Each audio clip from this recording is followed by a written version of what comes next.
Greetings everyone, I'm Scott Butcher and today I'm discussing the state of the AEC industry.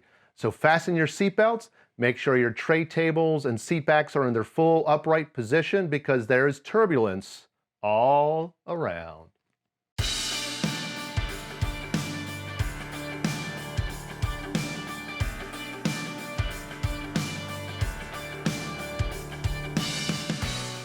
Well, we've had a pretty interesting 2020 so far, haven't we? Although I've helped many firms with strategic planning, I have to confess that heading into 2020, I did not have global pandemic on my radar, much less the worst unemployment rate since the Great Depression and the largest GDP drop in history. Tell me, did you have that on your 2020 bingo card? Today, I'm going to share some moment-in-time data regarding the architecture, engineering, and construction industry, including some general economic information. This info is in a constant state of flux, so it's important to regularly evaluate these figures to make informed decisions.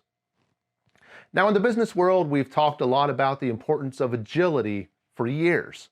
By definition, it simply means to move quickly and easily, and the term you continually hear these days is pivot, which, by the way, simply means turning from a fixed point.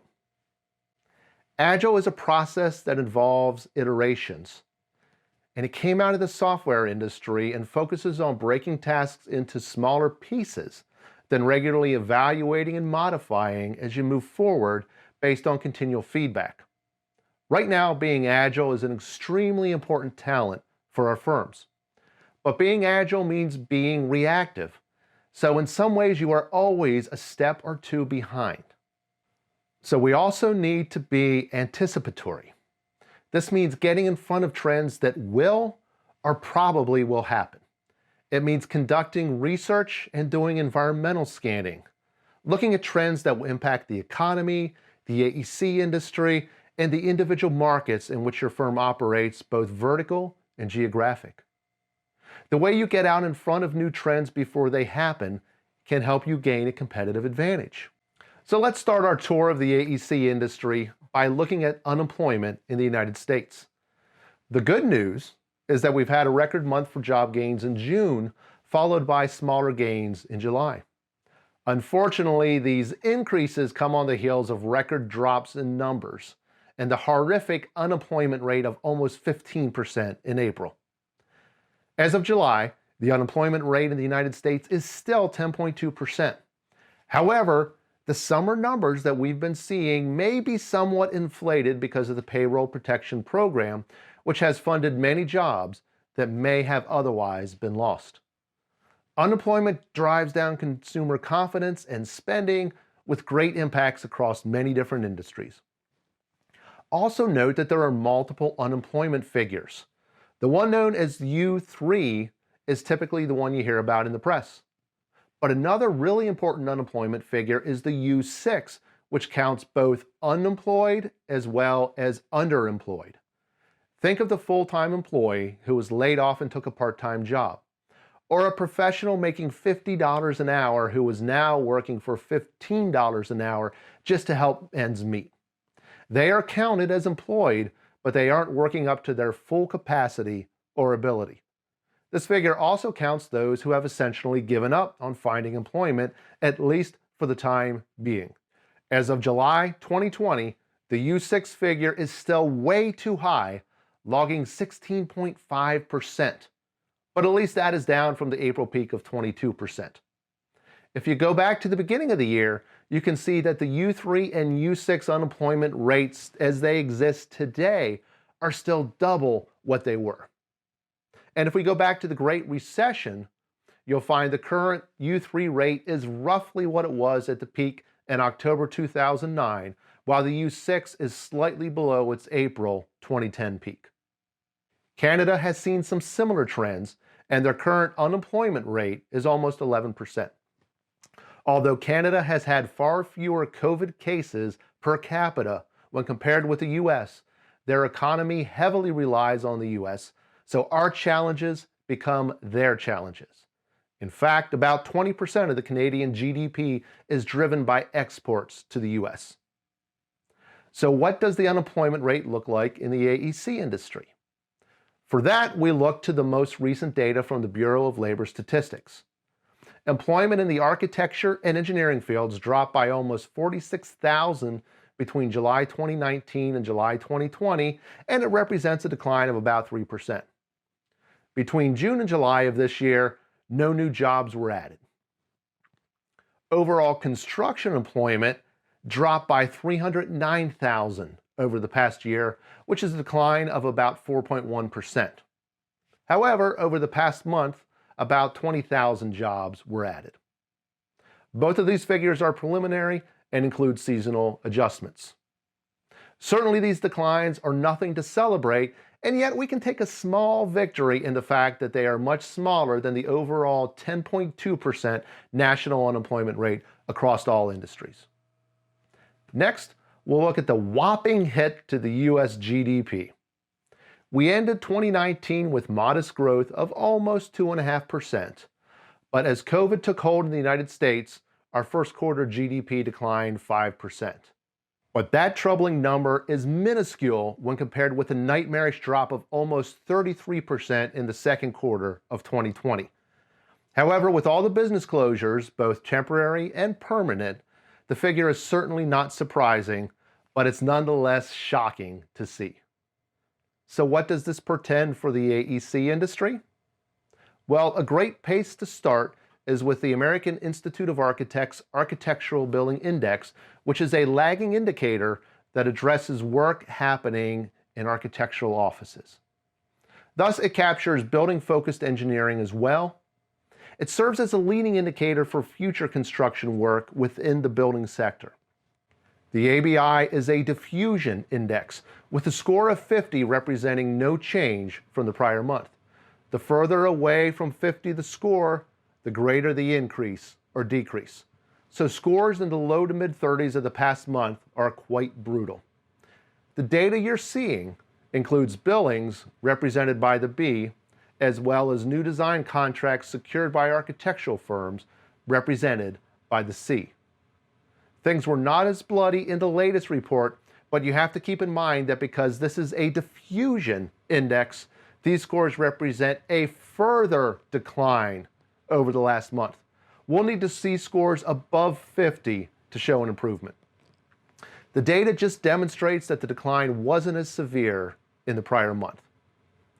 The AIA's ABI also breaks out billing in two different ways, by market sector and by geographic region.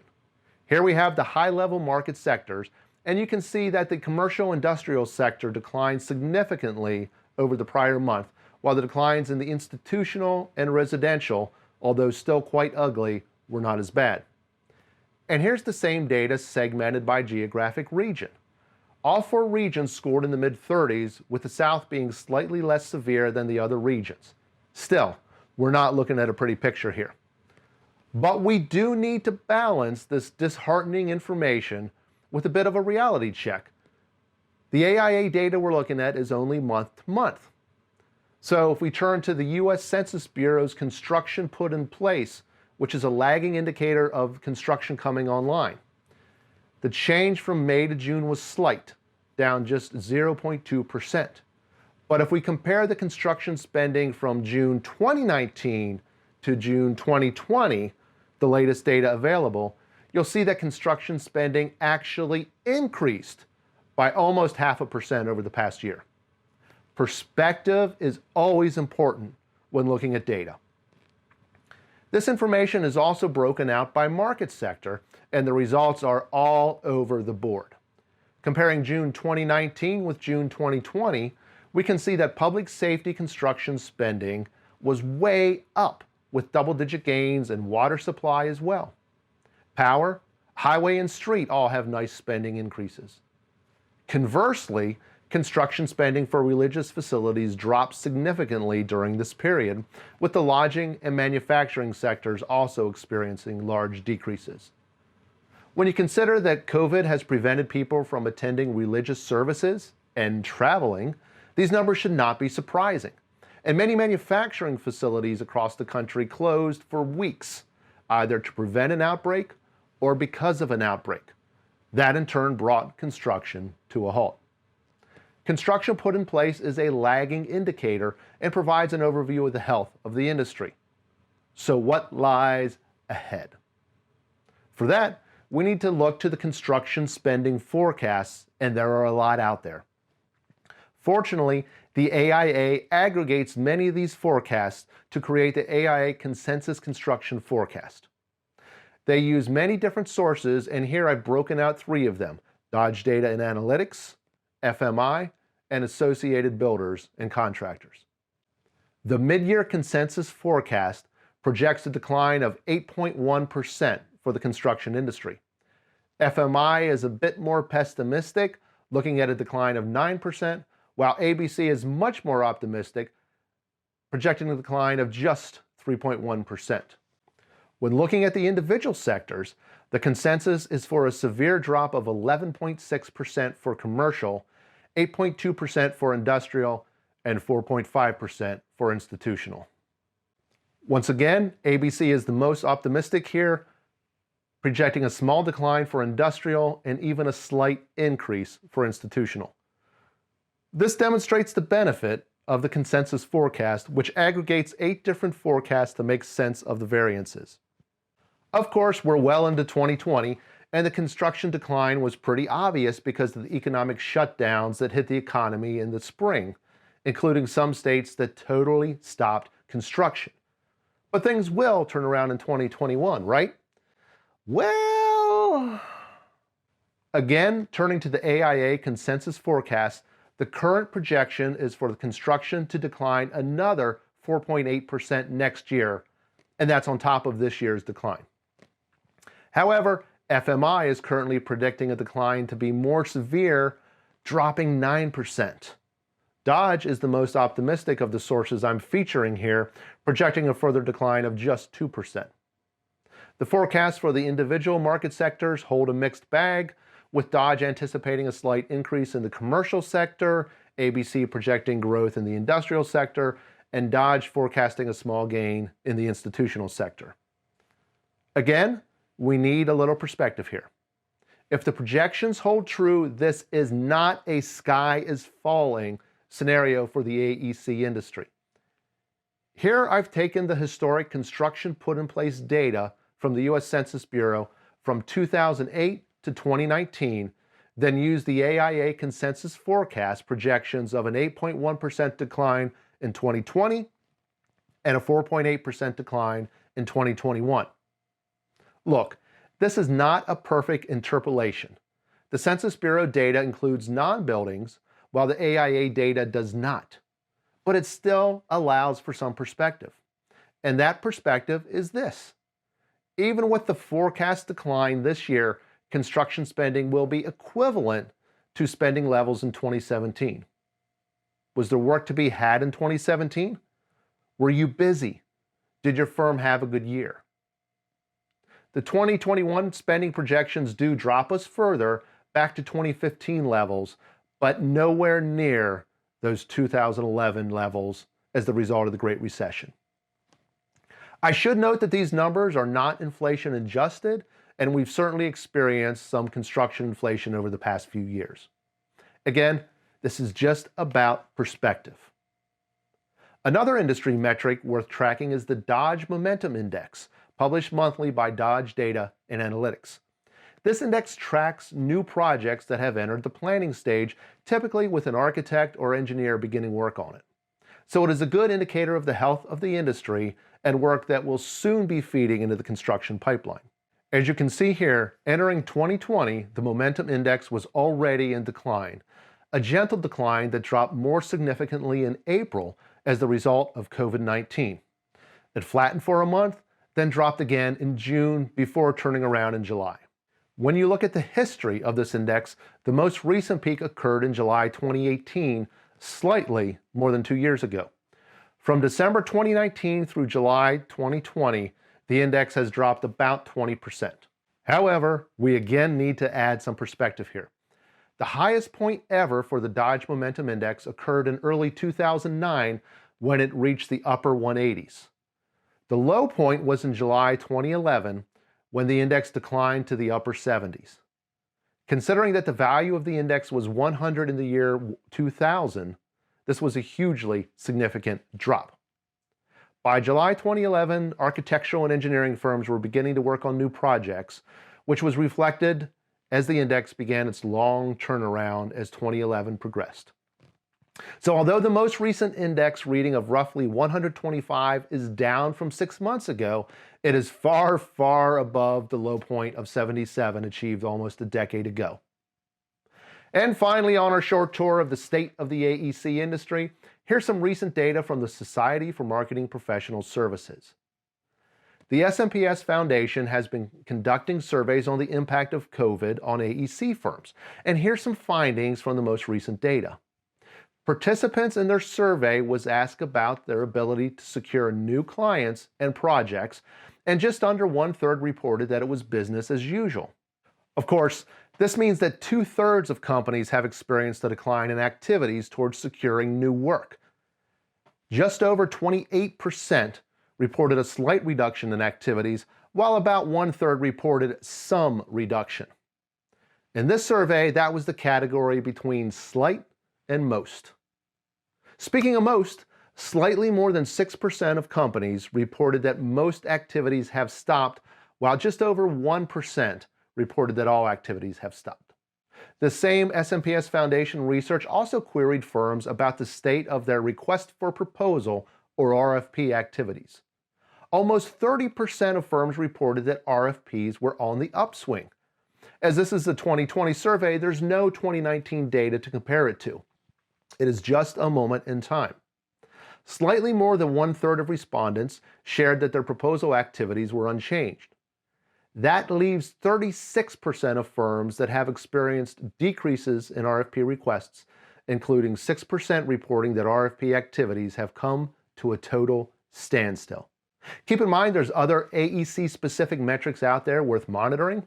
I often check in on the Construction Confidence Index from Associated Builders and Contractors, as well as their Construction Backlog Indicator.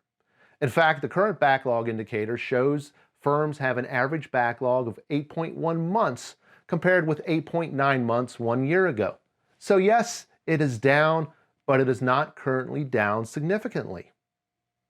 So the question now becomes, what should we do with this information? Well, I believe that there's a proven process for generating business both in good and uncertain times. It entails gaining internal and external business intelligence and then interpreting the data. Next, it involves strategic planning to evaluate the target markets, analyze your business development and marketing programs, map your sales, evaluate your client experience program, and ensure you are on brand with your messaging. Then you need to look at your business development and marketing tactics and make sure you have a realistic budget to accomplish your goals. And finally, it entails training your staff to give them the right tools to succeed. I'm so happy to share that I'll be joining Christy Wireball and the Stanball Nest team on Tuesday, September 1st to discuss generating work in uncertain times. The webinar is free, and you can learn more about it via the link shared here, or simply surf to Aecumen.com and pull up the transcript for this video. So there you have it, the state of the AEC industry. Good, bad, ugly. Just remember that whenever you see data, you always need to go below the surface to gain a better understanding. I hope you found value in this information, and I greatly appreciate your time and your attention. I'm Scott Butcher, and I help design and construction firms improve their marketing and business development acumen through consulting, training, and facilitation. Stay well, and I hope to see you soon.